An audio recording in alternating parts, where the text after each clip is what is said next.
Good morning, and welcome to the 7th installment of Cambridge Talks, the annual conference organized by the PhD program in Architecture, Landscape Architecture, and Urban Planning at the Harvard Graduate School of Design. My name is Morgan Ng. My colleague is Jason Nguyen, and we are PhD students in the program. We're the chairs of this year's conference, Architecture and the Street. Before we start, we'd like to acknowledge several people who made this conference possible. Thank you to the chairs of the PhD program, Michael Hayes and Antoine Picon, who provided critical guidance for the development of the conference theme. Also, many thanks to last year's conference chairs, Peter Christensen and Marika Trotter, for logistical assistance based on their own experience. And finally, a very special "we could never have done this without you" to Barbara Elfman and Maria Moran in the Advanced Studies Program office. Year in and year out, they've made this event and so many others possible. This year, Cambridge Talks is generously supported by the Harvard Graduate School of Design, the Weatherhead Center for International Affairs, and the Graduate Student Council at the Harvard Graduate School of Arts and Sciences.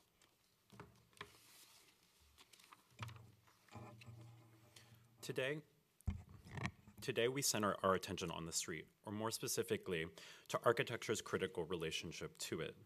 In many respects, the theme speaks to the nature of the PhD program here at the GSD, which stresses the co-producing nature of architecture and its broader urban environment. To this end, we'd like to invite Michael Hayes to the lectern to offer a few opening remarks. Professor Hayes is the Elliott Noyes Professor of Architectural Theory and co-director of doctoral programs at the GSD, where he teaches courses in architectural history and theory. His research has, to date, focused on the areas of European modernism and critical theory, as well as on the theoretical issues in contemporary architectural practice. He has published on the work of modern architects such as Hannes Meyer, Ludwig Hilbersheimer, and Mies van der Rohe, as well as contemporary figures such as Peter Eisenman, Bernard Tschumi, and the late John Haydock.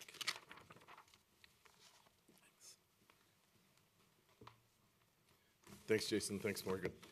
I've really come to love Cambridge Talks as much for a sort of family reunion as a.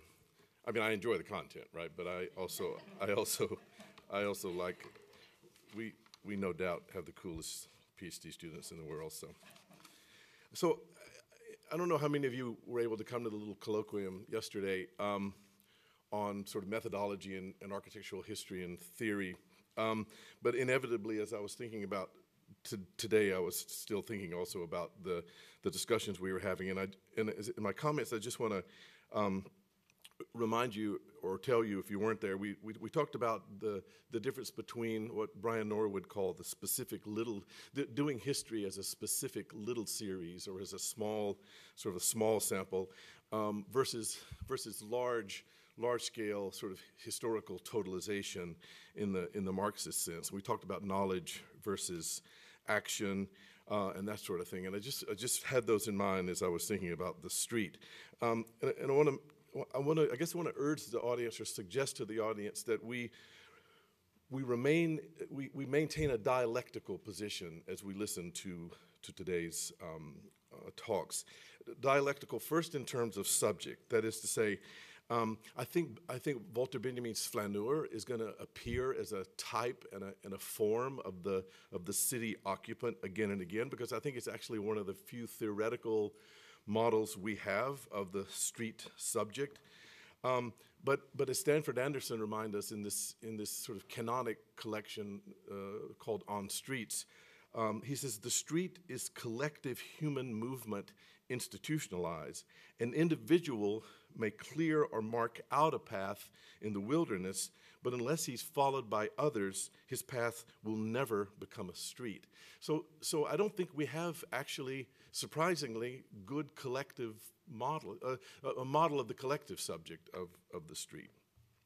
I think Anderson's reminder also challenges the other sort of canonic version of the street walker, which is Michel de Certeau's, the sort of psychosemiotic walker in the city, whom de Certeau presents as the ideal city is an ideal for the city street over and against the theories and projects of urban planners and managers. The city walker for de Certeau individuates and makes ambiguous the overly legible order given to cities by planners, a little bit like waking life is displaced and ambiguated by dreaming, or a little bit like poetry is the other to planning policy. So I actually don't find those models so helpful as they once were. More helpful might, and this is just a way oblique suggestion, remember Tony Smith's account of his late night ride on the unfinished New Jersey Turnpike. So the turnpike was not yet open, but you could get on it in a car. And he and three students, no lights, no median markers, no shoulder markers. He says the experience of the road was something mapped out but not socially recognized. And I think the street is something, or alternatives to street is something mapped out but not socially recognized. He says, I thought to myself, it ought to be clear that this is the end of art. Most paintings look pretty pictorial after that. It might also be the end of the street. I mean, the street is it's a very specific way of ordering the city. So then the second urge to be dialectical is in the subjective realm. The objective.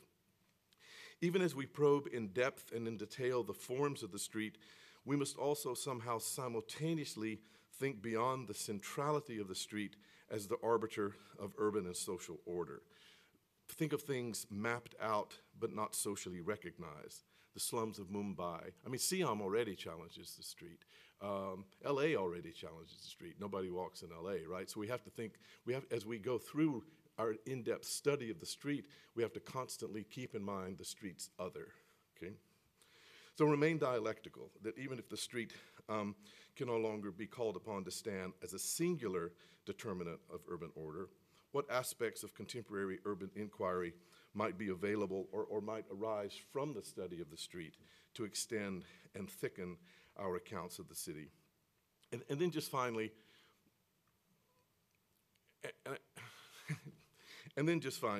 I was going to say I think this is like an attempt to recover from yesterday, but a corollary to the dialectic is, I think, a certain negative moment, or maybe it's a kind of double negative moment in historiography.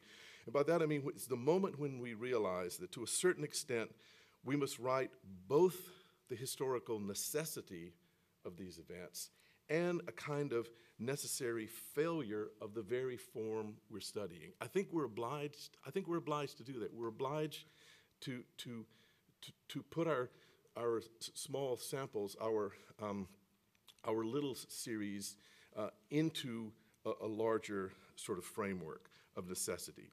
Necessity, too, as Frederick Jameson has taught us, is a form of events. It's a textualization of history in its formal effects and in which history appears as a kind of absent cause.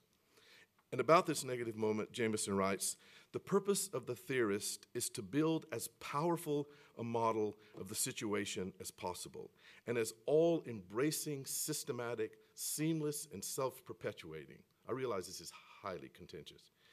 Thus, if the theorist succeeds, he also fails, since the more powerful the model constructed, the less possibility will be foreseen in it for any form of human resistance, any chance of structural transformation. But of course, precisely, that's when the negative turns into the potentially positive. It is precisely in this closure, this necessity of closure, where historical knowledge as such, as knowledge, opens a space for and indeed produces action. Thank you.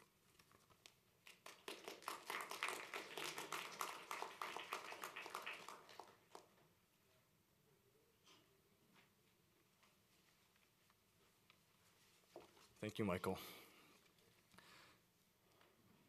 When Walter Benjamin began compiling material in the 1920s for his Arcades project, his work's namesake was a century old and already a historical relic. In the early 19th century, the Parisian arcades embodied the height of industrial construction and modern bourgeois comfort, A transparent skin of iron and glass cloaked these inner boulevards, under which gas lamps lit the elegant facades of shops, theaters, and cafes. Nevertheless, one street gave way to another. Haussmann's ambitious planning schemes carved broad new boulevards through Paris's medieval and congested streets. These new fashionable commercial and residential thoroughfares soon made the arcades redundant. As our first session speakers will elaborate, such monumental projects were part of a long-standing historical process. From the 16th century to the 20th, bureaucratic regimes, whether royal, papal, or democratic, have built and rebuilt streets to formally and functionally reshape the urban fabric. For Benjamin, this authoritarian planning devastated earlier and more vibrant modes of social life. He looked nostalgically at the flaneur, or loiterer, as the last remnant of those marginalized subcultures that once thrived in the refuge of the arcades. Now, a century later, we are replaying Benjamin's discourse on the street's life and death. Today, it's not the flaneur, but Haussmann's bourgeois pedestrian who seems imperiled. As our second session speakers will describe, the rise of highways, automotive transport, and communication technologies since the Second World War have dislocated both rural and urban communities that arose in the age of industrial modernity. Jane Jacobs and others leveled withering criticism on these developments. But today's speakers will reevaluate and complicate that story, as well as expand its geographical scope. In the face of globalization and neoliberal privatization, we now view the pedestrian-centered planning of the last 2 centuries with Benjamin's nostalgia for the bygone arcades. Take, for instance, the current Met exhibit, which visualizes New York streets as populist artifacts. We project onto a nebulous Main Street our desires for authentic community life, a sentiment with which this recent documentary project, in part founded by Jesse Chapins of Harvard GSD, has grappled. We imagine the street as the domain of an organic grassroots public, often forgetting that such spaces were themselves initially the product of heavy-handed planning by political and financial elites. This tendency is evident, for instance, in Saskia Sassen's recent writing, which imagines a, quote, global street as the locus of political solidarity among the oppressed worldwide. And it's the basis for the Teatrum Mundi Global Street Project, a research and culture forum funded by high-powered institutions, which attempts nevertheless to speak on behalf of a populist agenda, that is, culture for the street. In this context, the speakers of our third and last session will critically reassess the street as a space that alternately accommodates social resistance and elite political control.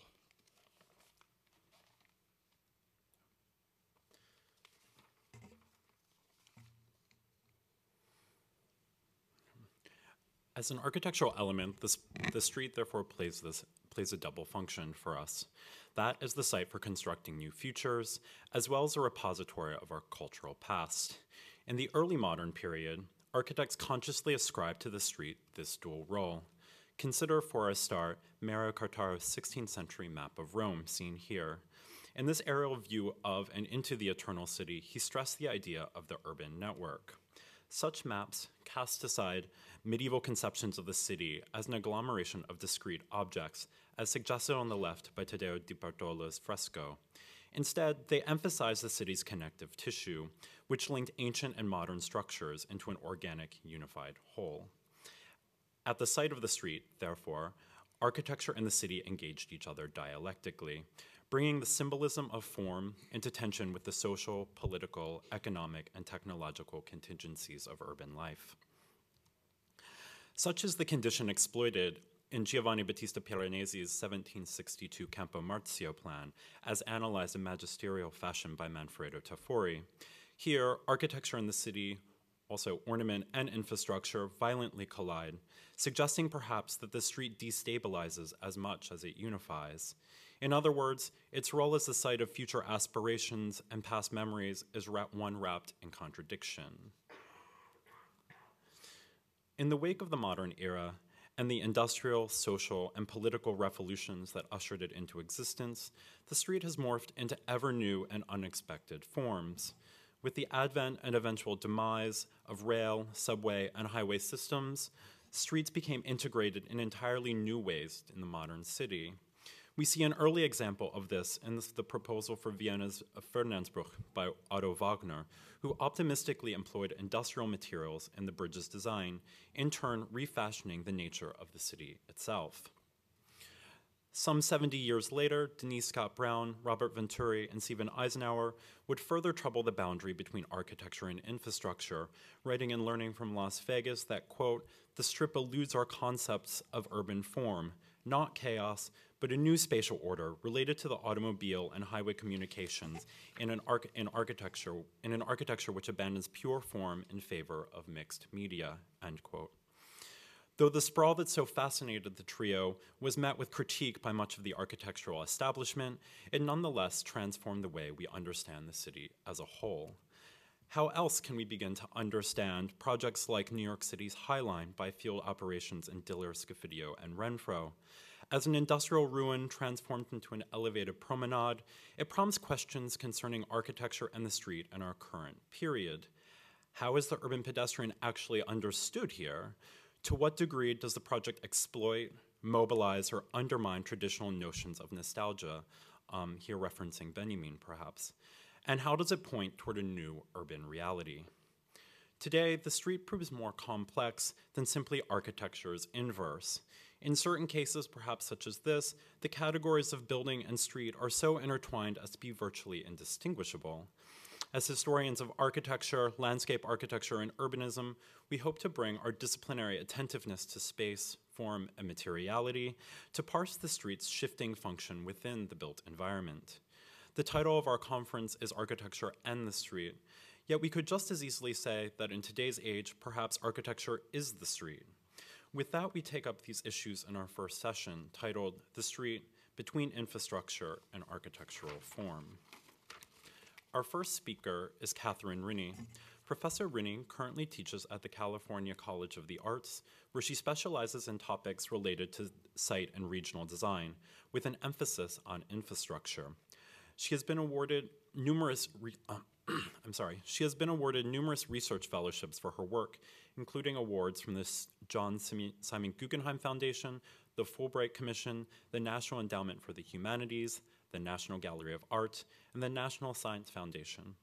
In 2012, she was a summer fellow at Dumbarton Oaks in Washington, D.C.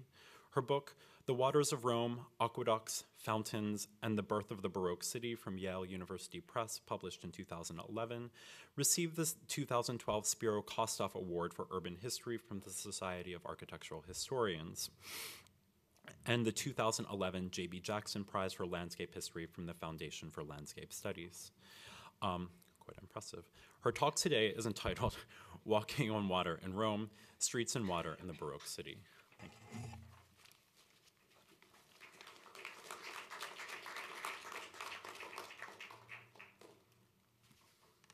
Thank you. Am I in the right place for the sound? Okay. Thank you very much for the invitation to join you today in the street conference. And is there a way to get more light on this podium? No? For those of us who can't see? No, that's as much as it gets. Okay, all right.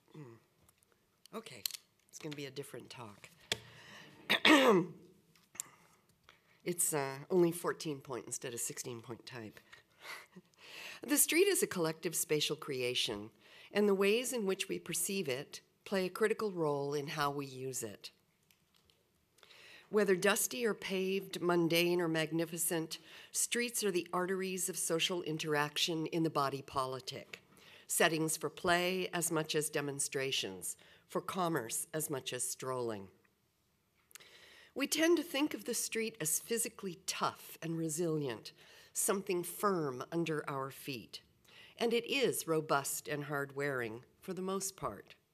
But the street is also a thin and very tender membrane that needs to be in harmony with the culture in which it resides and the slice of topography upon which it has been built. It also needs care and attention from the people who use it and the people charged with its care.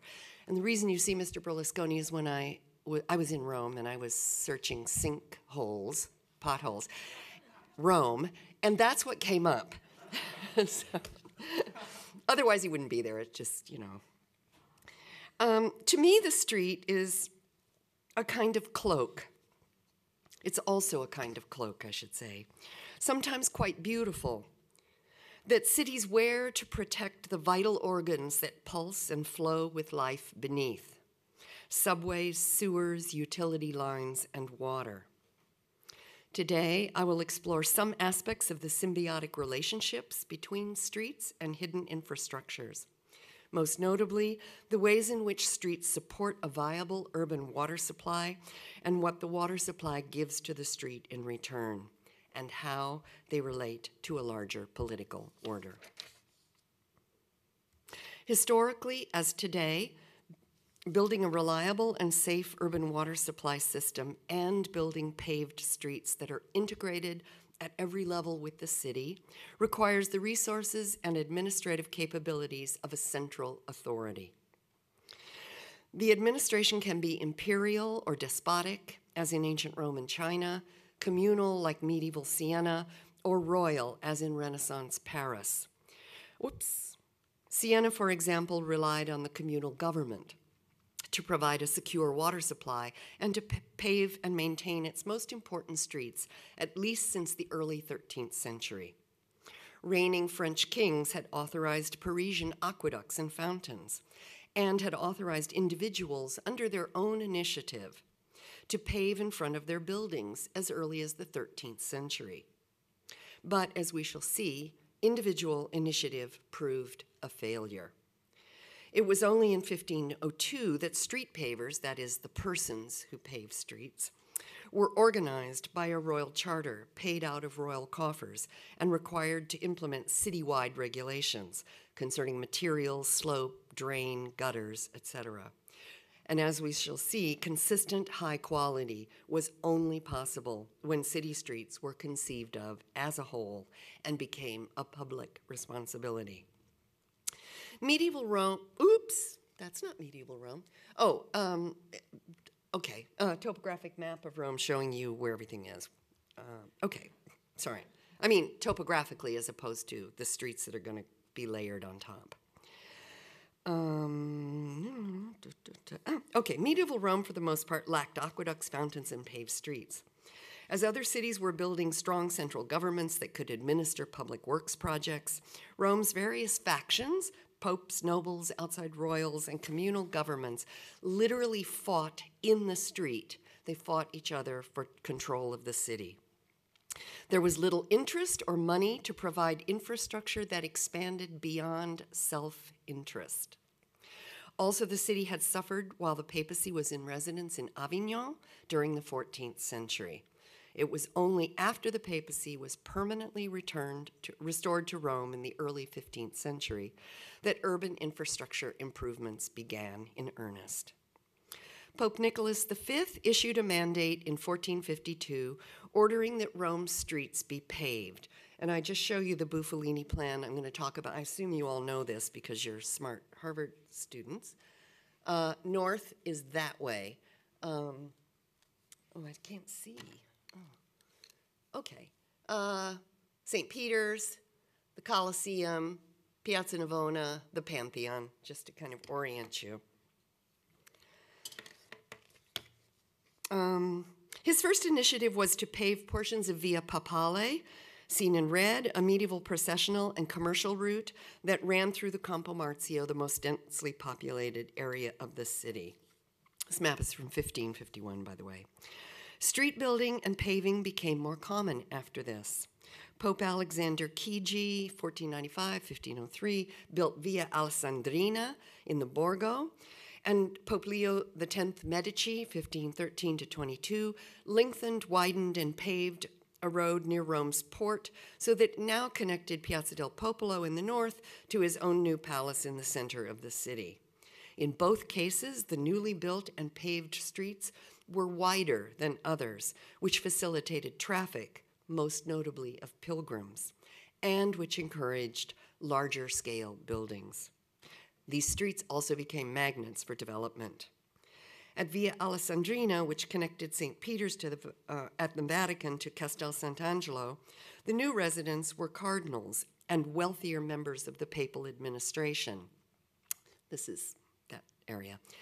While at Via della Ripetta, noble families like the Cibo, the Chigi, the Orsini, and established artists like Baldassare Peruzzi, Giulio Romano, Antonio da Sangallo the Younger, and Lorenzo Lorenzetti either invested in property along the street or built their palaces and impressive houses there. In both areas, the new buildings were intentionally devoid of porticos where vagabonds and prostitutes could hide, and of physical impediments like outside staircases that constricted passage. These streets became heavily trafficked, which thus encouraged the appreciation of papal initiatives and also increased the prestige of those living along them, since they were seen by a greater number of people. Small areas in front of palaces and churches might be paved through private initiative, but this piecemeal approach was unsatisfactory. At best, the paving extended only to the middle of the street, and there was little effort to conform to standards of slope and quality of workmanship with adjacent links of paving. This was also true of some papal projects. We see at St. Peter's, where only a single path leading to the church was actually paved. But without urban scale coordination, little improvement could be expected at the scale of the city. Rather than piecemeal private investment, infrastructure needed to be part of a larger public responsibility. I'm going to need some water. Can you get me water? By examining the 1551 Bufalini Plan of Rome, we can check on a century of progress since Nicholas V ordered streets to be paved. Bufalini's map provides us with a telling glimpse into the new urban order that is slowly emerging, a new order that both reflects the rising power of the church and which provides an armature to help maintain that power. Careful inspection of this map reveals that Bufalini has named only 39 of the hundreds of streets depicted. Of these, thank you.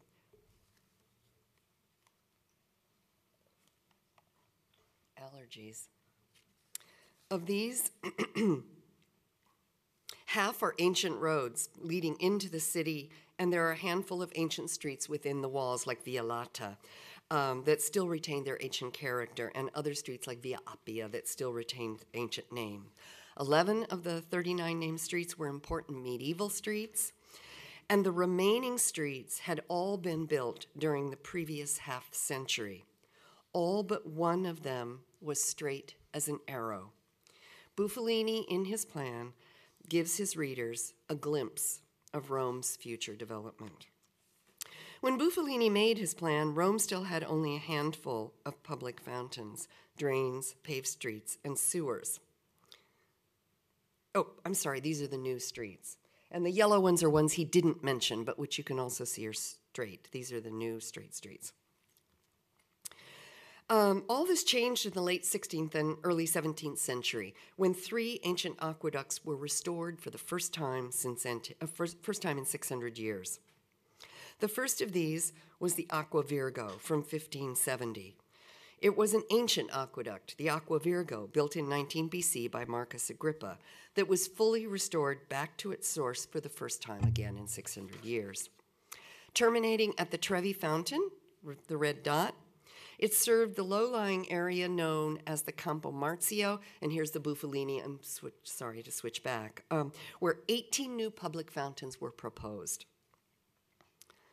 Rome was suddenly awash with more clean water than it could use.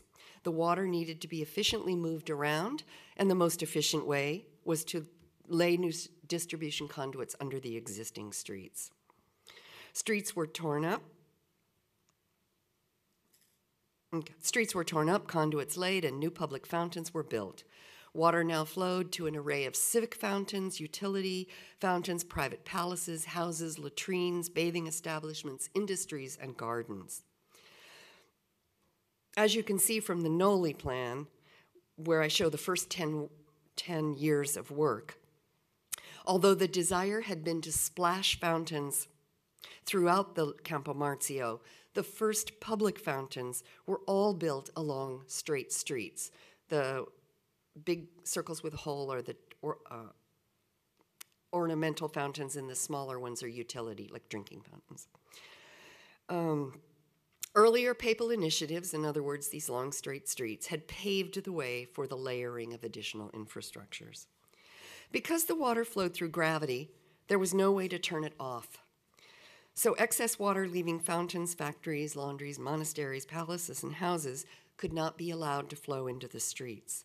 Of necessity, every new fountain required a new drain, one that fit into a larger subterranean order. And no matter how much water was taken out of a fountain, there would always be some that needed to be disposed of efficiently. And this meant that a water disposal plan had to evolve along with the water distribution plan, and that they needed to be integrated from the beginning. As water coursed through the city, its liquid capital provided the impetus to build related infrastructures that were necessary for an integrated water system. Before the new water supply in 1570, there were very few drains. A few ancient drains still functioned, and these ran underground, located in high-traffic areas around St. Peter's and the fish market, for example. But open drains, the one in purple, were more common, and this is one that ran for 2 kilometers above ground from the Trevi to the Tiber. Like street paving, Renaissance drains were built in a haphazard manner. In a few cases, they linked with new road construction, as at Via Alessandrina.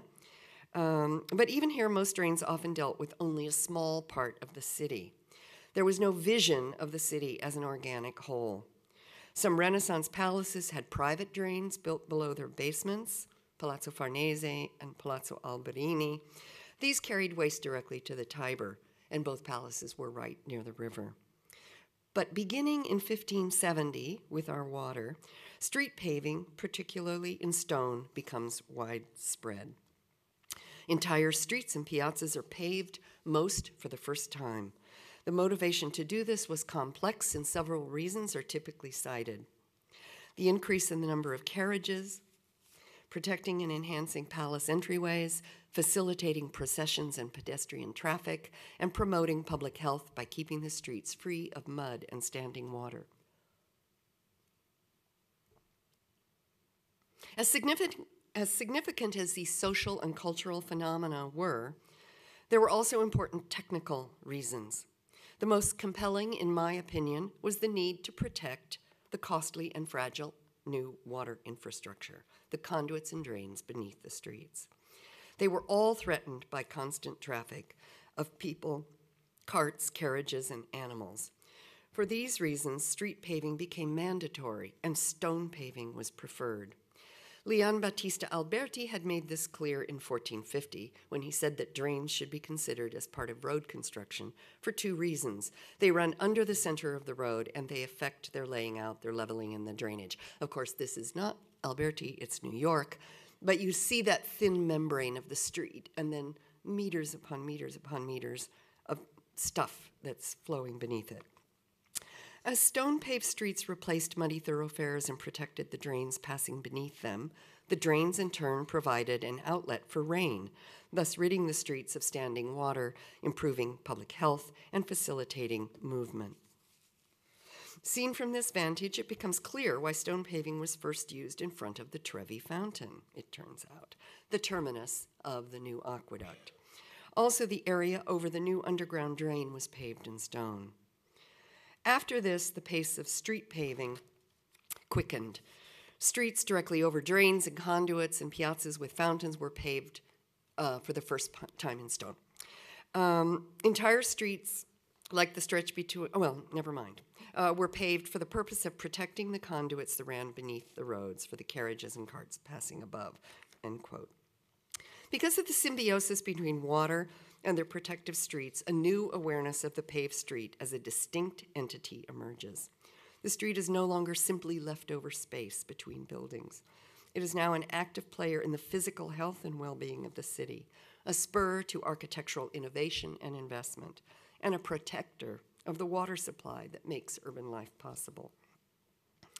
Like Via Alessandrina and Via di Ripetta, the new paved streets with fountains and drains become magnets for development. Not only were palaces grander, they were adorned with fountains and more elegant gardens. They also could no longer afford to be aloof from larger urban questions. They needed to plug into the city, so drainage became a part of the architectural mandate. It had not been so before 1570. Before that time, areas of greatest financial, strategic, or social importance were the first to receive urban amenities. Crumbling medieval neighborhoods filled with impoverished Romans were not part of the equation. But once the new water supply became available in 1570, this unwritten rule of social exclusion began to change. This is because water's flow relied on gravity, and no amount of political clout could make it do otherwise, except small scale, like inside of a garden. So fountains were built in areas where the water could flow, downhill from the source at the Trevi Fountain. Sometimes these areas were marginal and sometimes formal, but water respected no boundaries. Conduits were laid down the most direct and efficient routes, and these routes were paved with stone. Not only did the rich palaces benefit, but also people in little houses along the way. As other fountains, these utility fountains were built. When Sixtus V ascended the papal throne in 1585, he immediately began construction of a second Roman aqueduct, the Felice. This aqueduct was the foundation for the most far-reaching integrated water and street infrastructure plan since antiquity, one that you all know about, so I don't need to tell you, that encompassed the entire city. And while his goals were in large part self-serving, improving direct access to his property, for example, his plan improved large swaths of densely inhabited, poor working-class areas. Sorry. The ones down in here, with public fountains, paved streets, and piazzas. In conclusion, for Rome, it was the arrival of a new water supply that provided the impetus to create a citywide grid of well-paved streets that was linked to building a comprehensive drain and fountain system. Water nourishes the city as aqueducts and conduits carry water to people, as drains remove surface water, and as sewers remove waste and prevent disease. But none of this would be achievable without the paved streets to protect them. As these collateral infrastructures were introduced at the end of the 16th century, they set in motion Rome's transformation into a modern city, a city that was not only more beautiful and efficient, but also easier to traverse, safer, and more healthful for its inhabitants. None of this would have been possible, in my opinion, without a large workforce carrying out the plans of a central authority to ensure that grades, materials, standards, and implementation were integrated at the scale of the city. But like any really good double-edged sword, the new integrated infrastructure reveals another story. By creating straight and orderly streets that deliver essential services like water and sewerage, the papacy was further able to solidify its growing power throughout the late 16th and 17th centuries. In Rome, the church-sponsored programs, ones that both promised and delivered improved physical conditions, had become their own best claim to the continuing necessity of papal control. And at the same time, the street becomes a more inviting arena to protest that control. Thank you.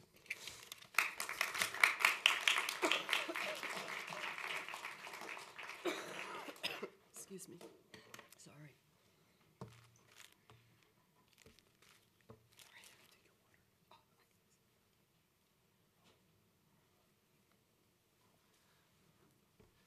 Thanks, Catherine, for that wonderful presentation. So our next presenter is Richard Whitman. Professor Whitman is Associate Professor of Art History at UC Santa Barbara, where he specializes in the cultural history of architecture and town planning. Among his primary interests are the emergence of modern conceptions and experiences of space, whether architectural, political, personal, scientific, or virtual. His research has been centered on 17th to 19th century France and 19th and early 20th century Rome. Professor Whitman's first book was entitled Architecture, Print Culture, and the Public Sphere in 18th Century France, published by Routledge in 2007. And his current book project focuses on the modern post-fire reconstruction of San Paolo fuori le mura in Rome. His presentation today is entitled Architecture, Authority, and the Street in 18th Century Paris.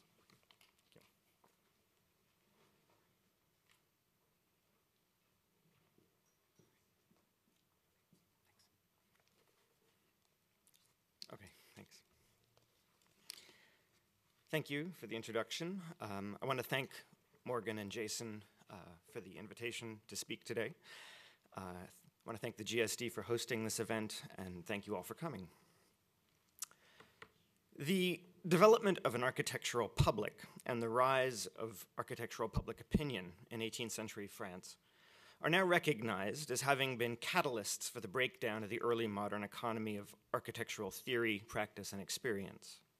As printing brought a broader range of voices into an increasingly integrated debate about architecture, the normative authority of elite patrons and of essentialist aesthetics broke down, while the primacy of embodied architectural experience began to be challenged by a growing flood of printed representations of architecture, whether discursive or graphic, descriptive or interpretive, publicitary or critical. Yet for all the democratic pleasure we take in that story, it bears remembering that the involvement of the broader public in architectural culture actually had its origins in the pacification strategies of absolutist officials and institutions in the 17th century. In response to a century's worth of internal disruptions and rebellions, from the Protestant Reformation to the Wars of Religion to the Fronde Rebellion, and in parallel with the Catholic Counter-Reformation, a succession of 17th century rulers in France, from Henry IV through Louis XIV, had labored to implement a more centralized, centrifugal mode of government authority. Partly this was a matter of disempowering the nobility and abrogating new powers to the monarch, but it was also a matter of making France into a more internally homogeneous and less politically refractory space. New networks of roads and canals were constructed, national territory was accurately mapped, and an increasingly centralized government bureaucracy was developed, which allowed royal authority from the center to supersede the authority of the local feudal potentate at the local level more easily. This homogenization also, however, had a cultural dimension. The first French periodicals began to appear. The Gazette, the Mercure Galant, the Journal des Savants, among others, all of which were either official or semi-official, and which helped form the beginnings of an integrated public sphere of discourse on the national scale. The great French academies were founded, which aimed to establish official national norms for language and cultural and scientific production. Printing was again used to disseminate those new official norms throughout the national territory. Thus was the infrastructure for the civic public sphere of the 18th century established, ironically enough, in an effort to lay the groundwork for national consensus. Let's consider how this unfolded in the domain of architecture. The new Royal Academy of Architecture, founded in 1671, had been handed the task of defining and disseminating new official norms for French architecture. Its members, along with a few non-members who might be regarded as being part of the larger academic milieu, also turned to printed books, the periodical press, and printed imagery to broadcast the Academy's modes of thinking about architecture.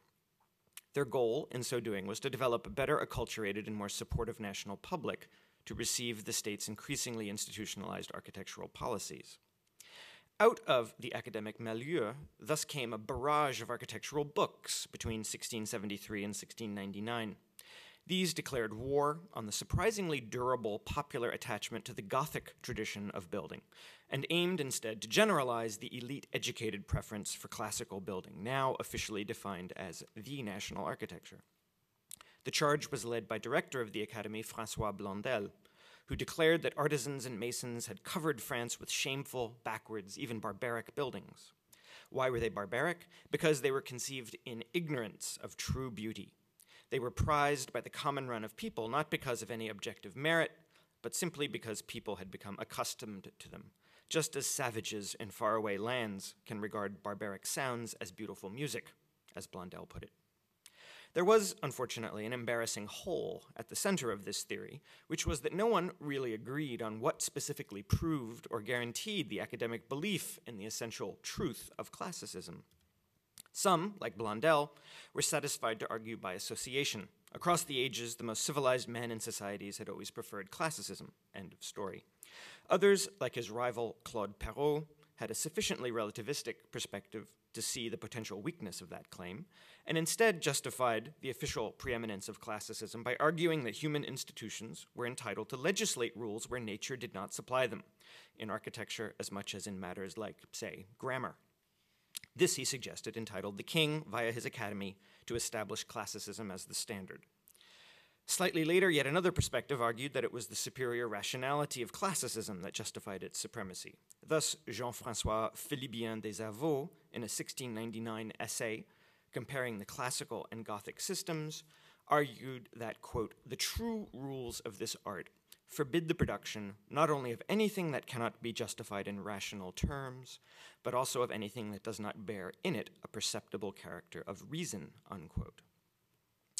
Well, while these approaches to justifying classicism's superiority all differed, they did all have one feature in common, and it was a novel feature in the context of 17th century French architectural discourse. All three justifications, in all of them, architectural quality is not related to a building's success in representing some meaningful aspect of human existence. Instead, what's essential is the purely formal question of whether the building participates correctly in the classical system. A building's success in appropriately representing the status of a nobleman, for instance, or in inspiring religious feelings, is bracketed out of the equation. As questions that ultimately depended on the spectator's experience of the building, they were necessarily unsusceptible to a universal consensus. The possibility of there being some kind of meaning beyond formal correctitude wasn't banished entirely in academic theory, but it was implicitly reduced and rendered generic, for classical correctitude was now understood to be an extension of the authority and legitimacy of church and state. Well, I would term this proposed model of architectural spectatorship proto-formalist, and I'd like to suggest that its sympathy with the sponsoring monarchy's larger political project of increasing national homogeneity and consensus was not coincidental. For this model of judgment explicitly directed attention away from any potentially refractory activity or allegiance that buildings could house or represent. The provincial reader, say, was steered away from whatever feelings of religious zealotry or regional chauvinism that might be stoked by, for example, the local Gothic cathedral. Indeed, he learned instead that the cathedral was actually a blot on the national architectural reputation. But that sad loss was compensated by the availability of an offsetting gain, for the reader of academic texts also learned that a way had been opened to him to participate in the glittering intellectual, social, and political culture of the metropole, if only he accepted the invitation to assimilate these new proto-formalist ways of thinking about architecture. Whatever he lost in terms of the local depth of his architectural experience, whatever solidarity with the history and community of his place of dwelling, he could replace by joining the privileged network of book-reading people who, through works like Blondel's or Perrault's, were placed in contact with the architectural opinions of leading thinkers, as well as with the architectural productions of places and eras far removed from those one could know at first hand. Partly, this is a natural effect of acculturation, which tends to dissolve local ties and foster a sense of belonging in Benedict Anderson's imagined communities. But it was also an effect of the specific model of architectural experience on offer, one in which the beauties of a building no longer hoped to bind you to whatever the building represented, but where instead each new building gave you an opportunity to reiterate your flattering assimilation into and investment in a powerful and prestigious official culture. Well, needless to say, it didn't always work out. The architectural responses of some of those in the broader target audience of the educated elites proved, in the decades around 1700, not so malleable as hoped. This was most evident when such persons found themselves faced with buildings that held inescapably personal meanings. In such cases, unofficial architectural commentators found ways to question, resist, or even misunderstand the anodyne modes of architectural experience recommended by official literature. Little surprise that one area of architectural experience in which such questioning occurred was connected with churches. Over the first 50 years after the foundation of the Academy, a growing chorus of unofficial commentators began taking up their pens to remark that, academic doctrine notwithstanding, many, indeed most, ordinary people found Gothic churches to be profoundly inspirational and altogether more effective than classical ones, not to mention cheaper to build. Such counter-criticism of official discourse conforms perfectly with larger patterns of resistance to absolutism identified in recent scholarship. For it was always at those points where matters of personal conviction or interest came into conflict with official doctrines that a contestatory public opinion tended to emerge. And so, as Dale Van Clay and others have shown, controversies over religious matters were crucial in building a sense of personal investment in political opposition among ordinary people who were theoretically excluded from the political sphere under absolutism. Religious architecture played a part in this. What I'd like to focus on today is a second area of architectural experience in which academic modes of judgment were subverted, namely the street, which of course is the topic of our conference. The street figured almost not at all in academic literature.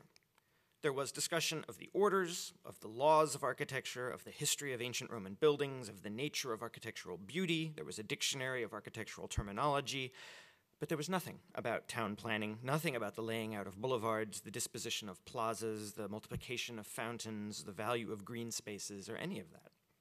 Consider some of the illustrations found in books produced by members of the broader academic milieu. Academic literature was heir to an Italian graphic tradition in which it was usual to illustrate architectural elements, for example, the classical orders or model gateways or fireplaces, without any reference to context. Likewise, elevations of exemplary buildings were typically rendered in a contextless vacuum.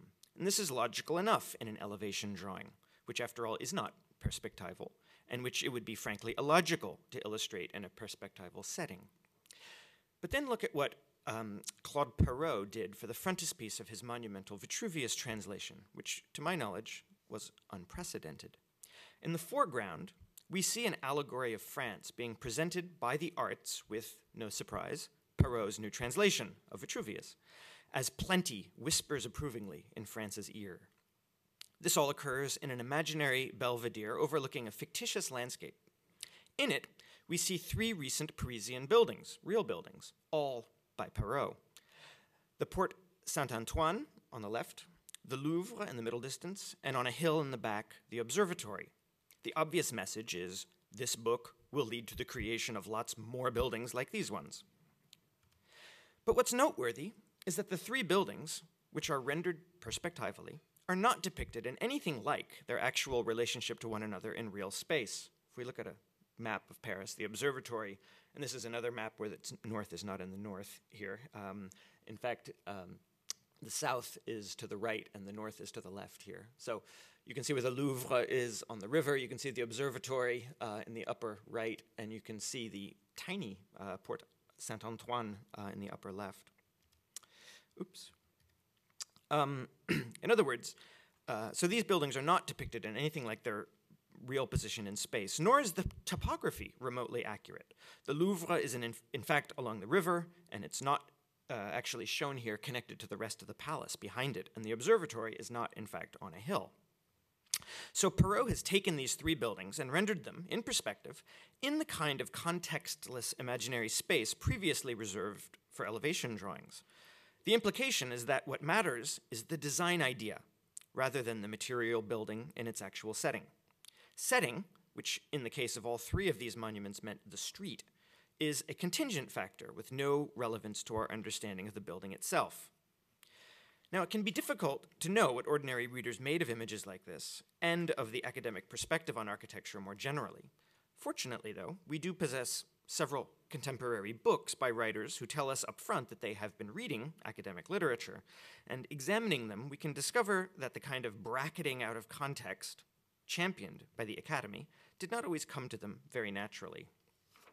One of the first literary genres in which we may observe this was that of contemporary urban guidebooks.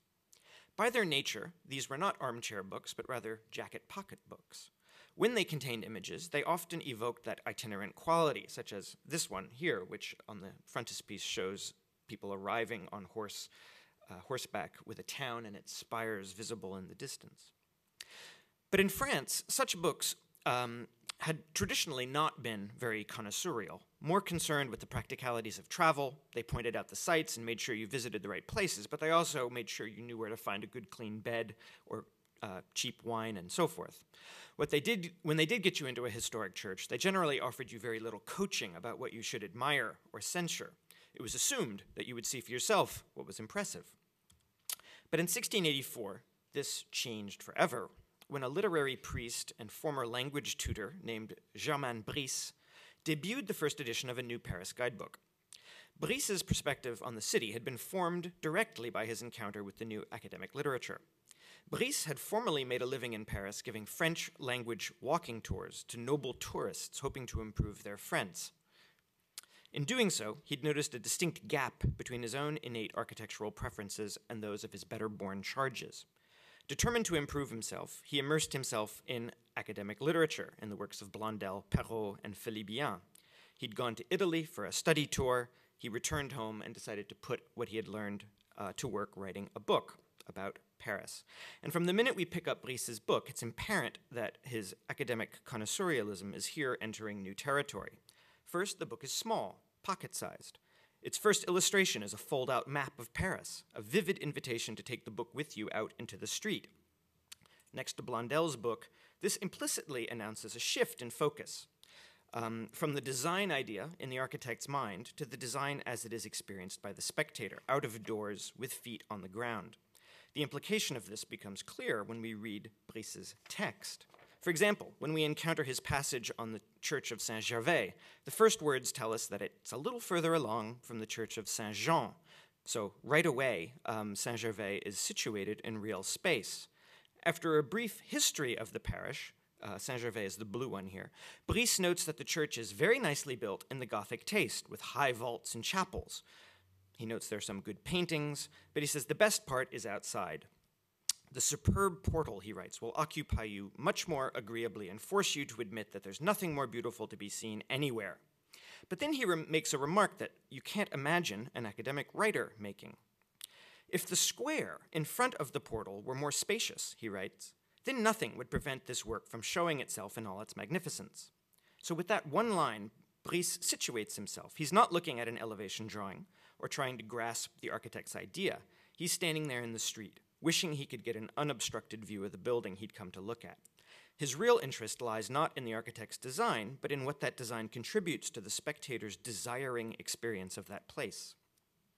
Brice then tells the reader that from Saint-Gervais to the middle of the Rue Saint-Antoine, there's nothing notable to be seen, until eventually we reach another church, the Jesuit Church of Saint-Louis.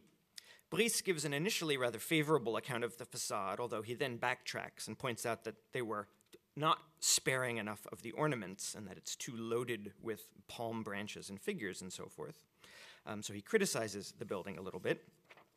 But then he says, despite the fact that the architecture isn't so good, the building is, quote, very well exposed to view because it stands right opposite the Rue Saint-Antoine. So setting is now intrinsic to your experience. And so just as a bad experience can spoil your experience of a masterpiece, so too does an excellent one redeem your experience of this mediocre design. So thus did Brice's itinerant perspective reintroduce potentially political elements into architectural spectatorship, the same kind of elements academic proto-formalism had managed to drain out. Because to note that an important monument was masked from view or was otherwise not being shown to its best advantage was, by implication, to complain about an aspect of the public domain, and to suggest that the authorities had not yet done all they should, in other words, to engage in politics. Brice himself does not go that far yet, but he would soon realize the implications of what he was doing in subsequent editions of his text.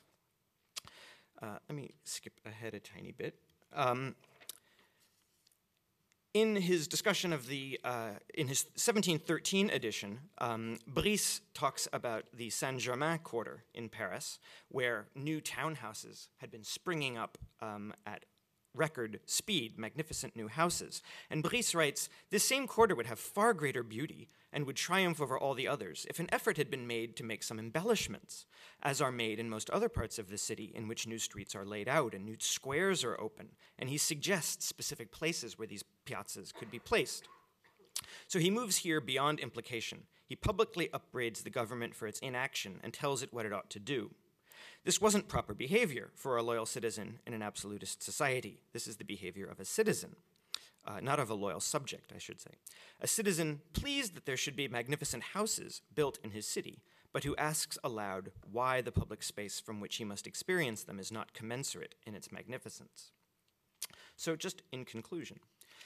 So to begin, just to recap, we begin with a proto-formalist academic discourse on architecture that encourages readers to focus not on the potentially political question of real buildings in real space, but on the more anodyne task of learning to judge the design ideas of architects' intentions.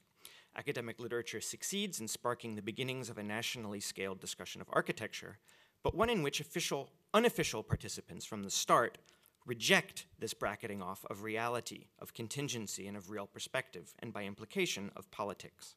And thus did the academic acculturation campaign of the late 17th century end up having the unintended result of opening what was subsequently to become a major site for often highly politicized cultural discourse in the 18th century. And I just wanted to end with suggesting a parallel, a possible speculative parallel between the Academy's proto-formalist approach to architecture and political absolutism.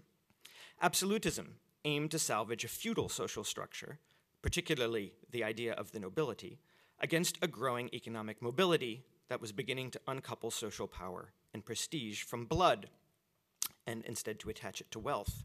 So in absolutism, nobility retains its privileges, preventing too rapid a social upheaval. Well, analogously, in formalism, or proto-formalism, the notion of an essential artistic truth is being salvaged against the increasingly undeniable evidence of the variety of human experiences of art. These differences had become evident partly because of printing, which had shown how many different perspectives were available.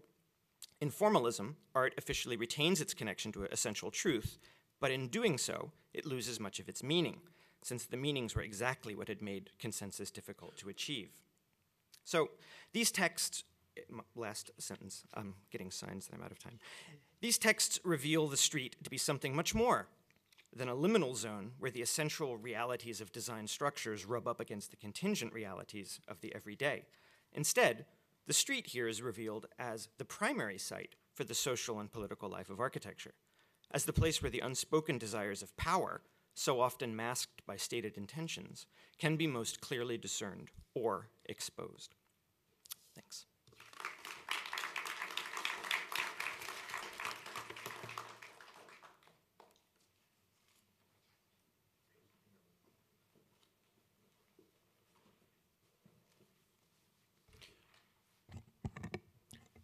Thank you, Professor Whitman. That was really lovely.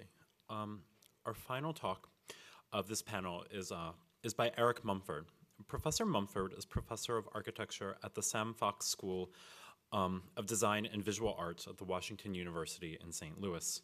He is an architectural and urban design historian specializing in modernism and is a licensed architect.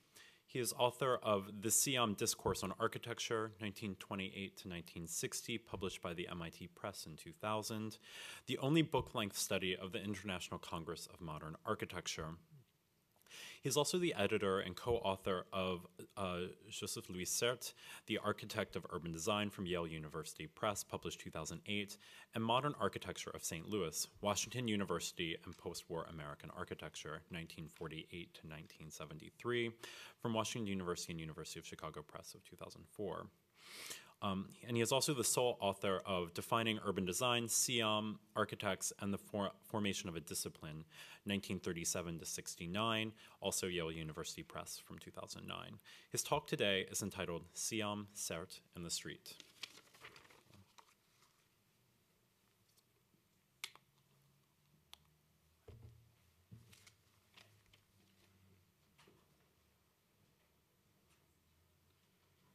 Well, thanks to the organizers, to Jason and Morgan. I really appreciate the chance to speak here. It's a strange experience for me to be speaking about CERT here after some 9 years since the CERT conference, when I stood at almost the same podium. So since then, I think a lot of things have changed, certainly here, but also other places. But I think that, and I kind of insist on this in the talk, that CERT's work remains important, really, for understanding the shifts in discourse that occur in the post-war era. That CERT is really a figure who we tend to underrate, I think maybe especially in Cambridge and around Harvard. But he's actually, I think, extremely important as a kind of figure who in a way bridges between Le Corbusier's urbanism, which I'll talk about briefly. I'm sure many of you are familiar with it, and these ideas about the street that remain very central, really, I think, to the discourse today. In 1956, CERT, then the dean of the Harvard GSD, and at the same time, the last president of CIAM, the International Congresses of Modern Architecture, launched urban design as a professional design discipline. He sought to continue to link the 3 GSD departments of architecture, landscape architecture, and city and regional planning around an effort to use the new field as a way of countering the emerging suburbanizing trends of the post-war years. And CERT was really one of the first to really emphasize the urban as we would use it today versus the suburban, kind of dividing those previously seen rather as a continuum. CERT was a Catalan emigre to New York, where he arrived in 1939, and in the 1940s and 50s, he practiced in New York with Paul Lester Wiener in the firm of Town Planning Associates. Strongly influenced by Le Corbusier, TPA designed a series of ambitious plans for new cities and remade urban centers for a range of modernizing governments in Brazil, Peru, Colombia, Venezuela, and Cuba during the Second World War and the early Cold War periods, when the United States had extensive direct diplomatic engagement in the region. In these widely published, though mostly unbuilt plans, pedestrian streets appear as important organizing devices, a major revision of Le Corbusier's urbanistic ideas.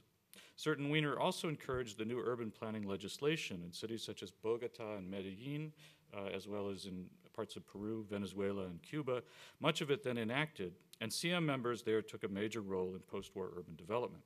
For some strange reason, CERT never emphasized any of that once he became dean here.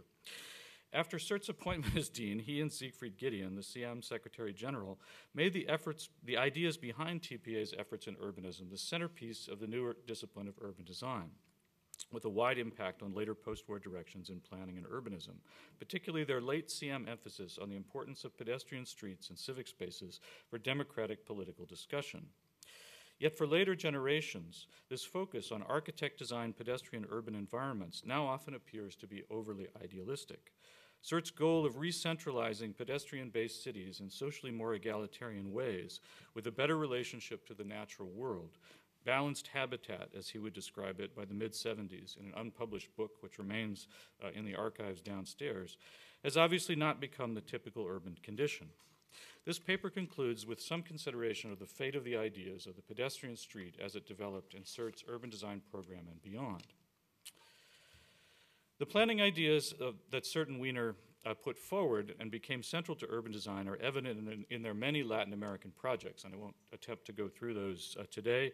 Those began with the Brazilian Motor City of 1944 and concluded with their pilot plan for Havana in 1959, when Castro ended the Batista government. These plans were all based on Le Corbusier's belief, clearly explained in his Radiant City of 1935, of the continuing importance of dense centralized cities in the emerging era of auto and air travel, both as a way of making money and as a means to improve the material and spiritual circumstances of their residents. Resolutely opposed to what he described as the leprous suburbs then becoming popular in Britain and the United States, Le Corbusier instead advocated the planned centralized city. This was to be neither the neoclassical model of 19th century Paris, nor the chaos of American skyscraper downtowns adjacent to tenements, but would instead be an orderly functional organization of widely spaced high-rise office buildings and mid-rise apartment blocks set in parks tied together by high-speed auto routes. The organization of such a city would be based not on real estate speculation, but instead on providing access to the essential joys of sky, trees, and light for all. To decrease social friction, it would reject traditional pedestrian streets and replace them with park-like open spaces, with auto routes entirely separated from pedestrian parks between the high-rise buildings. A famous drawing of Le Corbusier, "We must kill the corridor street." The design of this new urban pattern would be regulated by patterns such as the alternation of night and day and the daily movement of the sun across the sky, and by the careful sizing of all of its elements according to the human scale. Given the usual chaotic and shifting conditions of capitalist urban development, such a utopian environment could only be planned, Le Corbusier believed, under a strong authority whose specific politics would vary. This authority would have committed to translating such design visions into binding legislation and enduring built results.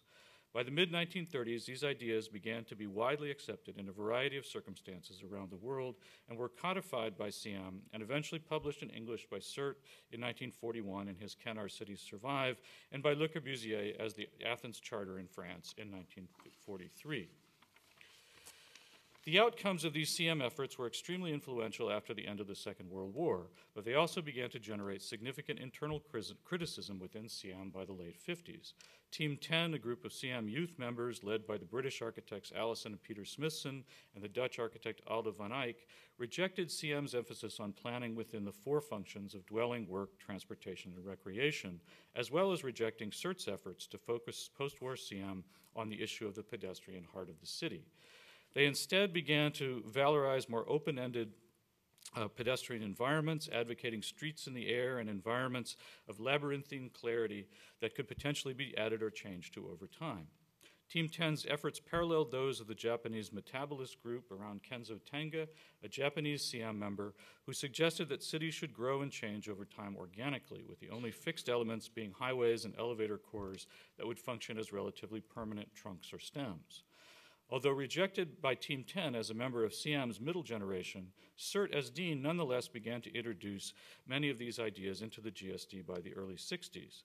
Through urban design faculty like Fumihiko Maki, who taught here from 1962 to 67, and visitors like Georges Candilis, a member of Team 10, and some of their ideas can perhaps be seen in Sert's later and more familiar built work, with both extended ideas from TPA's mostly unbuilt Latin American town plans and added new elements as well.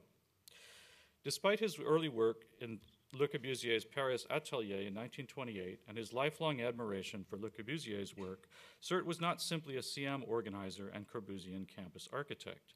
Instead, after 1944, he sought to add pedestrian urbanism to the CM four functions.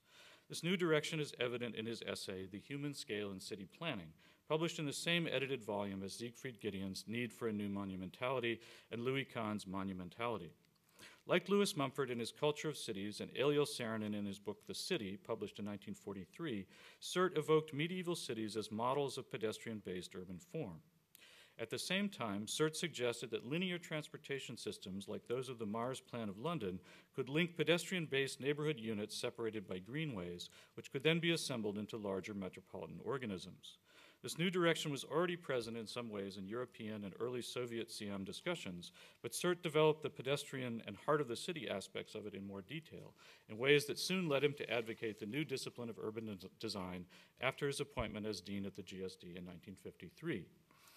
As Sert defined it, this new field differed from Beaux-Arts-inspired city beautiful urbanism in being based not on monumental compositions, but instead on pedestrian movement and close adjacencies between housing and public uses, as in a traditional pre-modern city. Urban design was also an effort to develop a new profession where architecture, landscape architecture, and planning all overlapped. Unlike the City Beautiful movement, which was focused on monumental compositions of public buildings and diagrammatic circulation patterns with grand vistas along boulevards, Sert's concept of urban design continued the CM focus on workers' housing as the basic element of urbanism. Sert's concepts of urban design built upon earlier efforts of Harvard GSD Joseph Hudnut, who in 1936 had created the Harvard Graduate School of Design from the three previously separate professional fields of architecture, landscape architecture, and planning.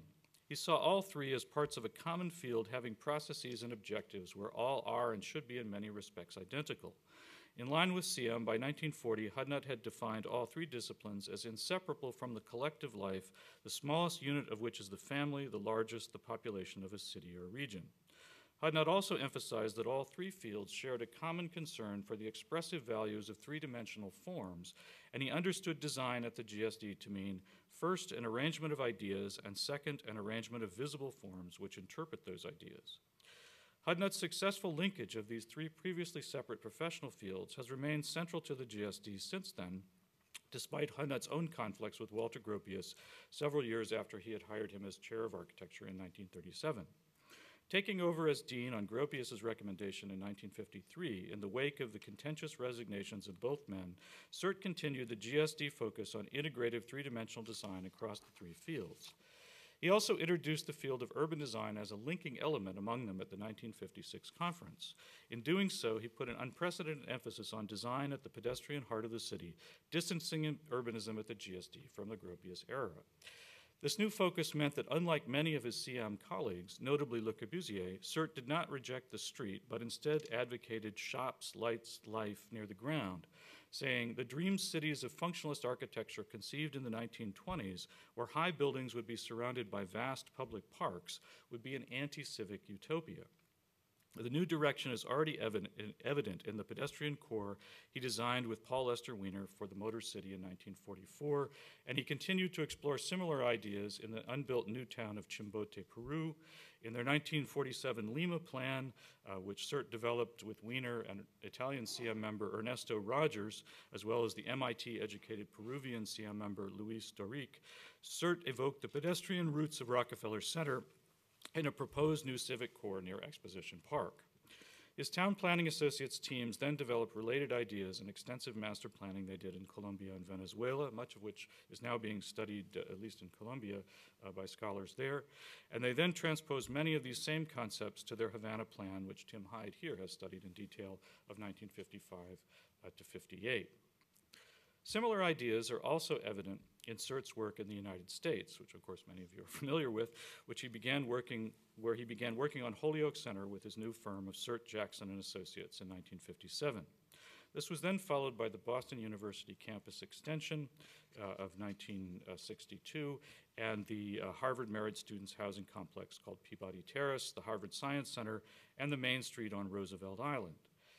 In all of these projects, ideas about streets are always present, but not in traditional ways. In each case, CERT transforms some idea of the street. At Holyoke Center, the street is a pedestrian passage designed so that it opens to plazas at either end. It's subsequently been enclosed. It's somewhat different than the original design. And it is intended to create a linkage between the old yard and the early 20th century Harvard undergraduate houses of the South Yard near the river. Like all of CERT's and CM's work, Holyoke Center assumed a centrally administered future where the small private plots of traditional cities would disappear. But CERT nonetheless attempted to reintroduce individual shop fronts and varied visual experiences for the pedestrian. In this, it was a complete contrast to the 1950s American mainstream modernism of Ludwig Mies van der Rohe, Ludwig Hilmersheimer, and his contemporaries. At Boston University, CERT extended the series of pedestrian passageways to create a varied pedestrian precinct, one where the tower is effectively situated in relation to adjacent open spaces and still functions as a major urban landmark. At Peabody Terrace, related strategies are used, producing a set of pedestrian streets and spaces at the base of the three towers. The Eastwood housing of the New York State Urban Development Corporation's Roosevelt Island project from 1970, CERT's final large American street-oriented project, demonstrates the limitations of his CM assumptions about the future of architecture in the United States. Instead of what would soon become the popular embrace of new urbanism and the celebration of varied Main Street frontages, CERT attempted to unify the surprisingly wide range of social, religious, and commercial uses along Roosevelt Island's Main Street with an ill-advised exposed concrete arcade, which includes standardized signage reminiscent of an airport. This outcome for the street element is particularly disappointing in light of CERT's skilled handling of the adjacent stepped masses of the large mixed-use apartment blocks. Given this highly visible project toward the end of his varied career, it is not at all surprising that Surt's ideas about the street were soon largely forgotten and seem to have remained so today. Yet I would argue for Surt's historical importance as one of the key figures, along with Edmund Bacon and Louis Kahn in Philadelphia, in refocusing architects' attention in the 1950s on the importance of pedestrian streets. This role is now normally assigned to Jane Jacobs, yet Jane Jacobs' own ideas about street life seem to have developed from her exposure to the formation of urban design when she participated in the 1956 GSD Urban Design Conference. Surt's work and pedagogy make evident what he thought design professionals should do in response to the growing complexity and confusion of post-war urban development, an era dominated by automobiles and the increasing appeal of suburbia. From his many mostly unbuilt earlier urban projects to his highly visible built work in North America, Surt proposed urban interventions that created varied outdoor and indoor pedestrian circulation routes and urban plazas within complex mixed-use site organizations. These accommodated structured parking and urban landscaping in ways that responded to specific urban and cultural contexts in ways that are often still not understood, often because of the rejection of Corbusian modern architecture that began even as they were being completed. Examining these projects less polemically in their original historical contexts begins to counter persistent misunderstandings of Surt and of his work and intentions of some of his CM colleagues that have created a kind of void in historical accounts about how current approaches to urban design developed between 1956 and the more familiar now period of the 70s and 80s. In what was a widespread popular historical understanding of 20th century urban development until recently, American cities were thought to have been vital pedestrian and mass transit environments until misguided post-war modernist planners destroyed them with slum clearance highways and high-rise housing. Recent scholarship has shown this model to be largely a new urbanist myth, in that long-standing patterns of peripheral growth and a preference for automobiles over mass transit were already evident in American cities as early as the 1920s. The advantages of centralized, pedestrian-oriented urban living were rarely valued until the 1950s, at precisely the moment when these older urban patterns were beginning to disappear from many cities. It is in this context where figures like William H. White and the sociologist Herbert Gans also began to suggest that pedestrian urban streets had a positive value, that Surt shifted his efforts toward designing urban projects based on pedestrian urbanism. Despite many shared premises, these works and Surt's pedagogical activities here showed that this position on the validity of the pedestrian street diverged sharply from Le Corbusier's urban views, and it helped to define an entire generation of modernist and postmodernist urban preoccupations, with consequences that remain with the design fields even today. Thank you.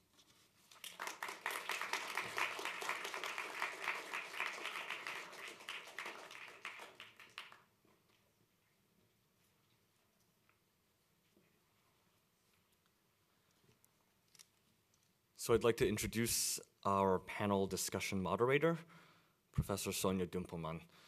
Professor Dumpelmann just joined us this year at the GSD as Associate Professor of Landscape Architecture, and we're very happy she's here.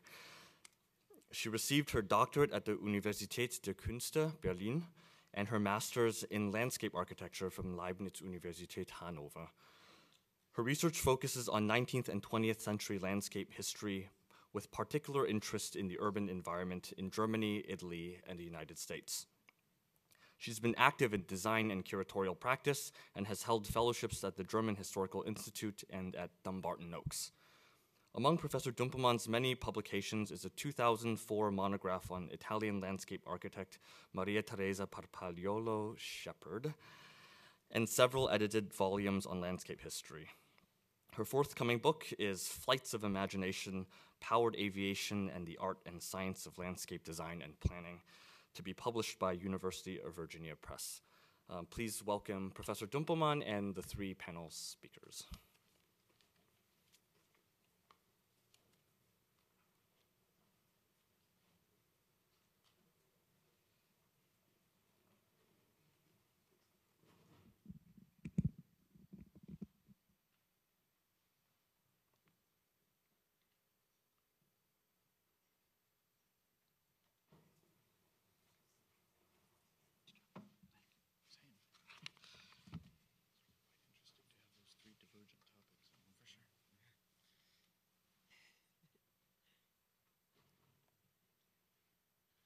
Okay, I would like to, can everybody hear me?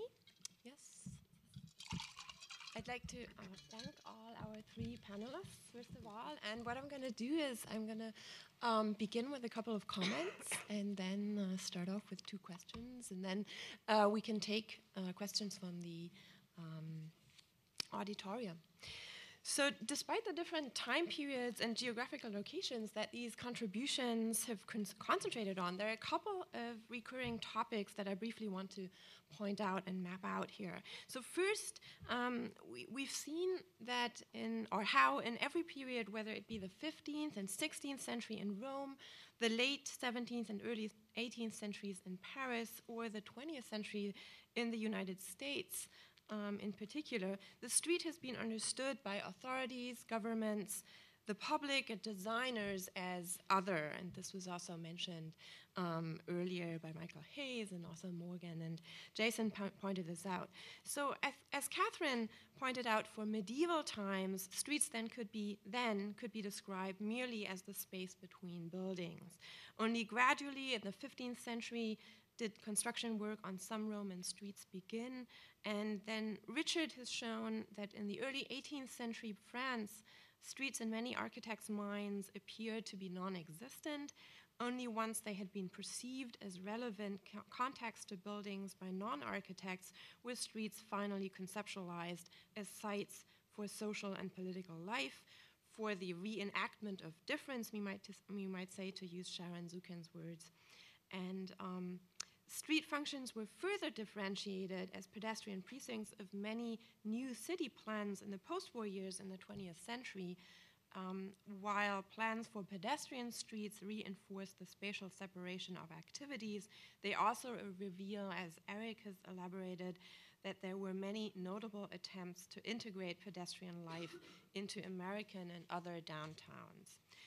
And as a second point, I would like to point out that we've seen how the preoccupation with the street has led to a concern with the design and planning of the city as a whole. Vice versa, the appreciation of the city as a whole has in different periods and locations led to the questions of design regarding the microscale of paving patterns, sidewalks, and of streets, and the relationship between buildings in general. As Catherine has shown, renewed attention to the Roman water system in the late 16th century and the recognition of a symbiosis between streets and underlying water systems furthered the perception of streets as a public responsibility and necessity. It became obvious that they had to be dealt with not individually, but as a comprehensive system. It seems as if the natural forces inherent in the gravitational flow of water that required a regulated, comprehensive hydraulic system illustrated more clearly that only the street's systematic treatment could effectively deal with the flows of people, goods, and traffic. Richard has shown, on the basis of French academic and non-academic architectural publications and their reception around the turn of the 17th through the 18th century, that the development of a bottom-up architectural critique of individual buildings instigated a preoccupation with their context and with its experiential qualities. As shown, other literary genres like guidebooks offered a more relativist understanding of the architecture of the day that was based on the recognition of the variety of human experiences rather than on the essentialist discourse common in the academy at the time. The street and the context of buildings were begun to be perceived actively as relevant sites of social and political life. Finally, in the 20th century, streets and public open space became the armature of entire new city plans drawn up by Sert and his collaborators, amongst others. As Eric has pointed out, Sert not only worked on comprehensive urban plans, but he launched urban design as a new comprehensive professional field that perhaps we could even say revolved around street life. Sert's comprehensive plans were efforts to celebrate and re-enliven the public function of the street.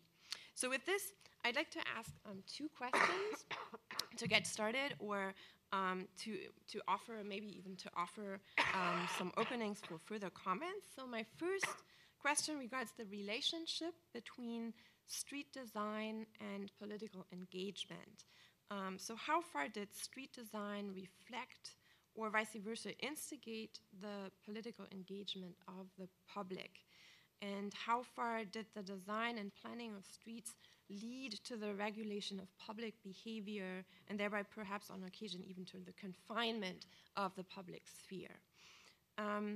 So that maybe to keep in mind. And then in addition to this, I'm wondering whether you could comment further on the micro scale of the street. We've had some beautiful synthetic accounts of the different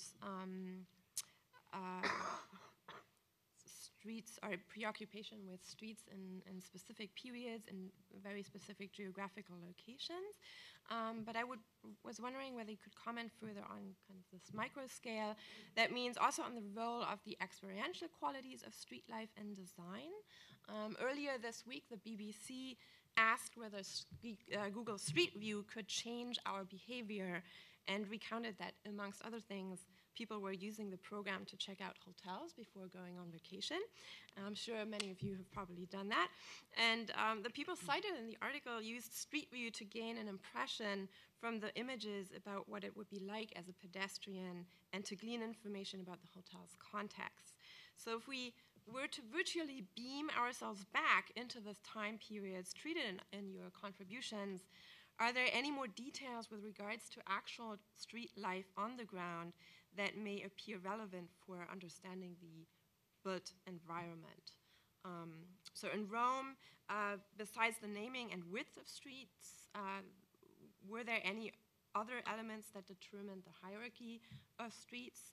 It was intriguing to hear how nature, I thought that was really very intriguing, so how nature in the form of water almost seems to have functioned as an equalizing agency to a certain account, in the sense that ancient aqueducts and topography were influential in determining the location of fountains and laundry facilities, also leading to their establishment in the poorer neighborhoods. In France, what were the consequences for architectural design once the street became a place of the political sphere?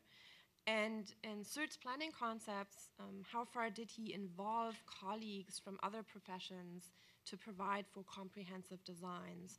And other than Team 10, did his personal biography maybe play a role in his attention to pedestrianized urban hearts? And then, maybe more general, did the street and its projected use shape the architecture, or did the architecture shape the street? So, many questions. I want to hear you respond to that last. Okay, that's Okay. a complex question. Well, you know, there's this whole issue of CERT as CM president and sort of representative of CM ideas, which by the 50s, Le Corbusier becomes the prime exponent. Within that is always an idea of collaborative work and teamwork and different kinds of specialists collaborating.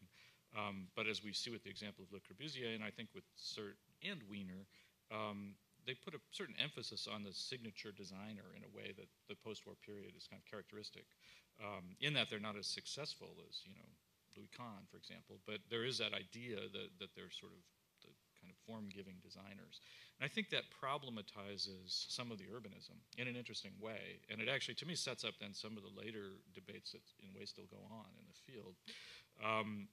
So I think that one of the things that can be interesting to look at with CERT, which other people have done this more than I have, Tim Hyde in Cuba and Maria Oberna-Roscoe in Bogota, have done very serious investigations of CERT's and Le Corbusier's planning in those contexts. And there I think you could find more specifically the answers in very precise kinds of contexts, specific neighborhoods and interventions. I think broadly the question that really comes up there is there's sort of these various layers. There's CERT as an architect, but then there's also this question of the sort of importance of urban design as a discipline, which goes well beyond CERT very quickly, as you can see with Jane Jacobs and lots of other people. And that, I think, is really understudied as a direction, which, you know, isn't just about CERT's planning per se, or even about CM, but is really more this idea of refocusing urbanism.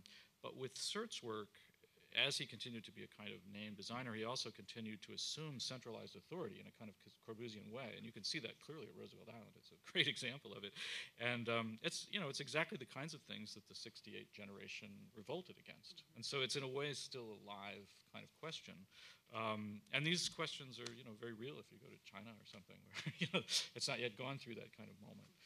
So I think historically for us it's important to try to understand that period better, and to maybe see to what extent is there a kind of spectrum between the totally controlled, kind of new urbanist cartoon of Pruitt-Igoe or something on one hand, and then on the other hand, informal settlements or some idea of total individual control over the built environment. There's got to be somewhere in between there, I think. But it's not that easy always to find. Yeah, thank you. Yeah. Thanks. Any other voices? Do you want to continue? Excuse me. The thing I love about studying water is that it's so simple, and I became intrigued by the ways in which simply allowing water to flow through gravity, which is what any city would have to do because you can't afford to raise water at a high level for anything larger than sort of a private investment. And so that once you just begin to follow the water, as it were, well, it's true, go with the flow, Chinatown is, of course, the perfect complement to this, but I didn't have time to go into those things. But that the water, instead of looking at sort of the individual important players, once you start to locate them in the landscape in relationship to the water supply, you see very different connections. And that because the water flows easily, it's looking for the easiest way, anything in its path is going to be able to benefit. And some of those people are laundresses, who happen to be my personal favorite subject.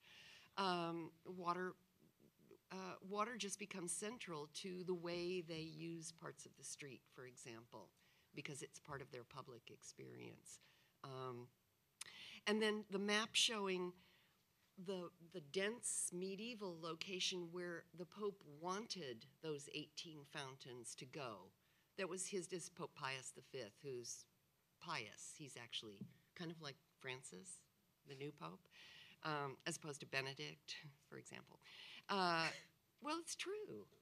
His vision was that part of the responsibility to the city was to create this environment that was more healthful, and he would do that through water and by improving the streets. But he wasn't able to go into that mess. He had to start where it was easiest to begin, because you have to start at the beginning. It's so simple. You start at the beginning. You don't start way over there. And you just lay pipe after pipe after pipe. And literally you're, in a sense, reinventing this relationship to the street and to water, literally pipe by pipe by pipe, and anybody along the way. So to me, that desire down here, and what happens is then property speculation. Of course, people begin to move where they know there's going to be water, and the whole dynamic changes. But first there's the water. Thanks. Just to answer some of the questions that Sonia put out there. The texts that I was talking about are at the beginning of a burgeoning literature throughout the 18th century, where other writers begin discovering that you can write about the city and the priorities that shaped urban spaces as a way to write about politics. Because, of course, in an absolutist censorship public sphere, you couldn't write about politics openly. But if you wrote about buildings and piazzas and said, it would be great if there was a market here or a boulevard here or whatever, you are actually talking about collective resources, you're talking about money, you're talking about what priorities are shaping the government's stewardship of the collectivity. And architects responded to this by also beginning to think about how you make urban spaces as a design problem. And that literature, literature of the theory of embellissement in France, is something that's been studied a lot. I mean, before the architects got their hands on it, it was more in the domain of what's called police, and we were talking to Cesare about this a little bit, but the earlier theory about urban placemaking, in French at least, was not really an architectural genre of writing. It was more a kind of bureaucratic genre of writing. But what's interesting is that at the end of the 18th century, on the sort of eve of the revolution, obviously no one knew it was the eve of the revolution. One always has to remember that. But you begin seeing that critics who initially were clamoring to have the glories of urban design expanded so that they represented the bourgeoisie as well as the nobility, that begins to end right before the revolution, and you begin instead getting more of a discourse of destruction, where the impression seems to have sunk in that the entire urban sort of form was rotten and corrupt and emblematic of bad politics and of iniquities. And you have this rash of proposals, not for embellissement, but for demolition and destruction and clearing away big parts of the city. And in a sense, the focus of unofficial critics begins returning to the individual buildings, but it's more hospitals to be designed with no architects involved, only scientists. And so there's a kind of more radical despair where architecture itself becomes kind of implicated as the accomplice of oppression right at the end of the 18th century. Thanks a lot. So we have a little bit of time. I don't want to deprive anybody of their coffee, but we do have a little bit of time to take questions from the audience. Anything? Yes, Cesare. Quick question or a comment for Richard. I liked a lot, actually, the way you set up this confrontation between, let's say, formalism within the academy and Brice and this complaining that the square is too small, you cannot see this, the church. At the same time, well, someone should do it. I would like to defend those academicians and formalists because you're right that so they don't discuss cities so there's no really they talk about Vitruvius 90% of the time at the time, but you can read let's say the street and the city in other ways. Think, for example, of the way of how long they discuss question of perspectival correction, which is like a key issue.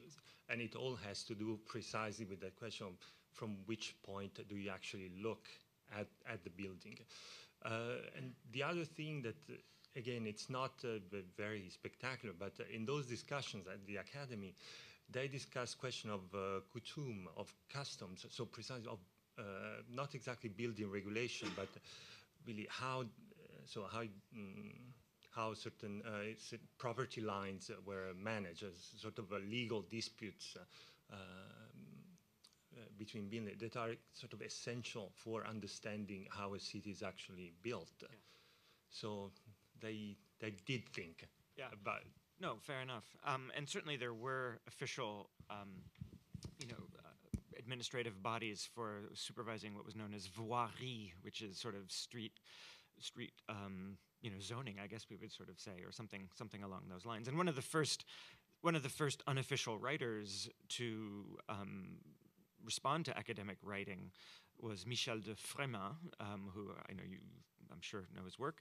But when we say an unofficial writer, Frémin was actually an official who was a voirie inspector who spent his life going around and adjudicating property line disputes and people who wanted to build an extension onto their shop in the city. So somebody who's criticizing academic theory, doing so precisely from the standpoint of a government official who's involved in these kinds of disputes. So it's, in a sense, what you're saying could almost be assimilated to a larger critique that some people have made of the whole insider-outsider picture of the public sphere in the 18th century, which is that a lot of the outsiders were actually just peripheral insiders. They were people who were involved in government. They weren't, it wasn't like you had the government here and then you had the people, in a kind of Hollywood juxtaposition. So your point is taken. And on the question of perspective, in the even longer version of this talk that once existed on my computer, there was a discussion of perspective, and it's a good discussion to include, ideally, because it shows one very salutary thing to remember, which is that the members of the Academy were not monolithic in their thinking. There was a lot of debate between them, and the person whose discussion of perspective I find most interesting is, again, Perrault, whose image I used, because Perrault makes the argument that, in fact, you don't need to do any adjustments for perspective because the mind knows that you're not seeing things in elevation, and it automatically sort of corrects it in your head, and there's no point to kind of doing that. So, again, he excludes contingency from the equation and sort of acts as though it doesn't exist almost. There's no need to adjust for it. So, in a way, his, at least, discussion of perspective, to me, does kind of fit the argument I'm making. But others talk about it differently. You're quite right. Great. Let's take 2 more questions and collect them. There was, yes, the gentleman here and then a gentleman in the front. A question for Professor Mumford. You talked about the influence of CERT and sort of perhaps refocusing on pedestrian and street life. Contemporaneous with him, of course, down the block was Kevin Lynch, yes. The Image of the City, yeah. who seemed to address, in some ways, very much more specifically, yeah. the legibility of the city as a person traveling through the city. Could you just comment Sure. on... Actually, there was a Kevin Lynch part of this talk that got cut. But no, I think that by the early 60s, as I understand it historically, that Lynch's model started to really replace CERT's. And so CERT's is a kind of interesting, I think, transitional moment between Corbusian radiant city urbanism and the more familiar kinds of cognitive mappings and understanding the city in Lynchian terms. So yeah, absolutely. But I think it's almost because of that shift that CERT tends to get lumped together with other kinds of modernism, and it's really worth looking at more carefully as a sort of academic project. But I certainly don't want to take anything away from Kevin Lynch as an influence. Question. Is it working? Okay, all right. My question is also for Professor Mumford. I was wondering if you thought if CERT's, to me, still very mysterious turn to the pedestrian experience, had anything in common with the movement, now largely forgotten in the 1960s and 70s, to pedestrianize main streets across the whole country? Yes, actually. From Waco to Burlington. Right. That was another outtake, but Victor Gruen was at the first Harvard Urban Design Conference, and of course Gruen was the pioneer of Greater Fort Worth Tomorrow, 1956, pedestrianizing downtown Fort Worth, and then applied that in Kalamazoo in 1958, and then Morris Lapidus successfully in Miami Beach, 1960. So yeah, I mean, that was a huge dimension of the 60s, and of course that goes into a very critical direction by the 70s and 80s, where new urbanists take issue with that whole movement. In many cases, like in Chicago, have removed the pedestrian elements. Yeah, most towns. Although not Lincoln Road in Miami Beach is really quite interesting. It went the other way, but yeah, I mean, I think that there's a whole set of things around that, and there's another interesting historical kind of question one could look at is the Gruen-CERT relationship, where it really they kind of split by the early 60s, around the time that Gruen's firm is doing the North End clearance in Boston. And that would be interesting to look at, because they did in the 50s have very similar ideas. And in fact, the civic center of the Brazilian Motor City is in Morris Ketchum's Shops and Stores book, so that there was a kind of reference to that for the early mall designs, so even before Gruen's Northland. So there's a lot of stuff there that one could look at, yeah. It's quite complex. Yeah. Thank you very much for these questions, and thank you again to the speakers.